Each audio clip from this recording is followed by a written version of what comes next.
Marami ang nagdududa mga kababayan dito sa kontrobersiya na biglang lumabas tungkol kay Gibo Teodoro. Tungkol sa pagiging Maltese passport holder daw nito di umano mga kababayan. Na hindi naman daw ito purong Pilipino dahil mayroong pasaporte sa ibang bansa mga kababayan. Pero subalit datapwat, marami ang tumaas ang kilay mga kababayan na ang mga pautot daw na ito sa paglabas ng balitang ito tungkol sa pasaporte o citizenship nito si Gibo mga kababayan ay posibleng smokescreen lang para mapagtakpan ang mas malaking issue na kung saan dawit si Liza Araneta Marcos. Ayon sa mga netizens, tila ginawa daw sacrificial lamb itong si Gibo para mabaling sa kanya ang balita. Dahil hindi na nila magagamit ang mga Duterte mga kababayan Hindi na nila magagamit ang Taal issue dahil umay na ang mga tao. Kaya ngayon, ginawang sacrificial lamb itong si Gibo. Yan na ang tingin ng mga netizens mga kababayan. Panoorin niyo po ha. Si Gibo pala ay Maltese. Maltese! Hindi yung aso ha. Hindi yung aso. Kasi meron pala siyang Maltese passport na booking. Ala! Although issue din yan mga kababayan ha. Kailangan linawin ito ni Gibo mga kababayan dahil lumabas ito sa balita Kailan siya naging purong Pilipino mga kababayan? Di ba tumakbo yung si Gibo 2010? Na presidente? Tinalo siya ni Panot Na mas panot pa sa kanya. Kaya sabi, bakit daw siya ang defense chief? Sabi naman, in fairness kay Gibo, sabi naman niya, give up na niya. Give up naman pala. Enough ba ito mga kababayan para mapagtakpan itong issue ni Madam Liza Araneta? Huwag nyo kaming guluhin ha. Unang-una, wala kaming pakidyan kay Gibo. Bahala kayo. Kung mayroon man siyang issue, mas importante namin ang issue ni Madam Liza Araneta. Yung kanyang passport noong 2022, nung siya ay tumakbo for senator. How come nakatakbo siya sa 2010? Mga kababayan. Kailan ito nakuha ang Maltese passport niya? 2022. At naniniwala naman tayo, hindi naman siguro magsisinungaling si Gibo. Pero ang ating problema... Kaya nga mga kababayan, Department of National Defense ka, tapos hindi pwedeng meron kang Maltese passport dahil nasaan ang allegiance mo. Pero gaya nga, sabi nito Pashot, bago mga kababayan, umupo si Gibo, nirevoke na niya. So what's the deal? What's the deal though? Para lang pag-usapan? Bakit siya in the first place may Maltese passport? What reason? That is the big question now. Kasi... Ano ba yan? Hindi ba yan purong Pilipino? Pistiso ba yan si Gibo?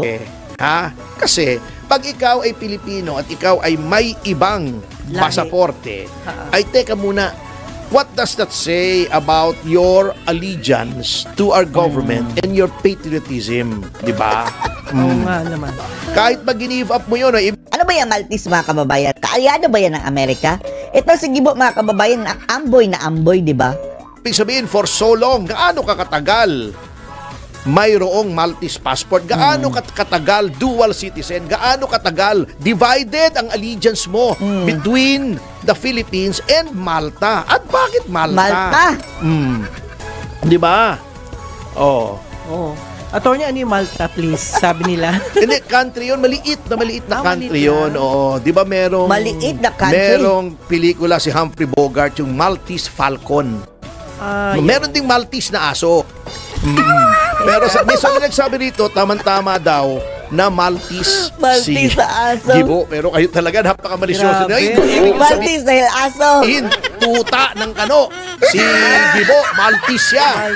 Kasi yung aso ko namatay, si Noynoy, Maltese yun Wow, may aso siyang Maltese mga kababayan. Noynoy pangalan. Noynoy ang pangalan. Namatay na. Nauna pa siya doon sa tunay na Noynoy. Mabalik tayo dito sa ating diskusyon. Mukhang... Ito mga kababayan, sabi ni Gibo, Una, nung nakita niyo po na kayo ay tampok na balita kahapon at... Don't worry, Gibo. Wala kaming pake. Sa totoo lang. Sa'yo. For now. For now. Binabanggit ang banggit nga kayo'y lumabag sa konstitusyon, lumabag sa mga batas ng Pilipinas, dahil sa inyong pagiging Maltese, Maltese! passport holder. Ano po ang inyong naging unang reaksyon, sir? And natural, syempre nakakagalit dahil unang-una, Hindi pa namin nakakalimutan, Gibo, ha, ang partisipasyon mo sa papadukotin nyo kay PRRD sa dahig. Udas ka! Kasama daw ito mga kababayan sa small circle na nagplano. Tapos nung mga nakaraang halalan mga kababayan, panay sa mga Duterte, pasipsip para ma-endorso. Tapos grabing dakdak sa West Philippine Sea, West Philippine Sea. Pag dating urungan ang West Philippine Sea, ang ganyan. Ang buhok ang umurong mga kababayan. hindi ito totoo. Pangalawa, ni hindi man hiningi ang side ko, ito'y broadsheet, hindi hiningi yung side ko bago inilabas yung article. Tapos inilabas ang article, mga kababayan, kasagsagan ng paglabas ng issue ni Admiral. Tapos kahapon, nung nailabas na, humihingi sila ng statement dito sa kay Asik Andulong, no? Bakit ko na naman nilibel na nga ako, tutulungan ko pa. Kasuhan mo na lang. Kung sana ako'y tinanong antemano, papaliwanag ko at papakita ko lahat ng katibayan sa kanila. Pangalawa, itong bagay na to, napaka-ingat ko dahil tatakbo nga ako sa national election. Hindi talaga pwede yan at marami na di-disqualify.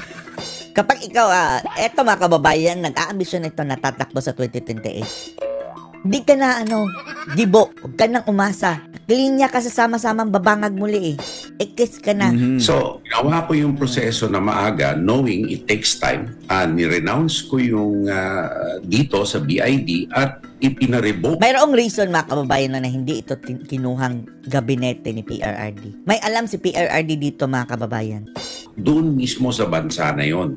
Kasi ayaw nila ng ganong klaseng patakaran. So, noong bago pa ako nag-file, nandyan na yan, ni-renounce ko na. Tapos, kinonfirm ako, I answered na nagkaroon ako ng passport at wala namang visa, na-confirm ako. So, katakataka, ito'y hindi lang fake news, kung hindi smear campaign. Don't worry, hindi yan big deal sa amin. Huy, Gibo! Akala mo matatabunan mo ang issue ng Diyan sa issue mo, ang issue ni Admiral? Hindi. Marami ang naiisip mga kababayan na kaduda-duda daw ang timing. Sa katagal-tagal na lang issue niya mga kababayan. Ngayon talaga lalabas. The who are you? You're not that important, Gibo. Kasi hindi hiningi yung side ko na pwede ko naman ipaliwanag. Basta na lang nilabas at alam nila na pupulutin ito eh. Hindi namin pinulot. Hindi bumenta. Walang paki ang mga tao mga kababayan. Aside sa nagsabi, hindi na kami nagtataka dyan sa bagoong Pilipinas na ganyan.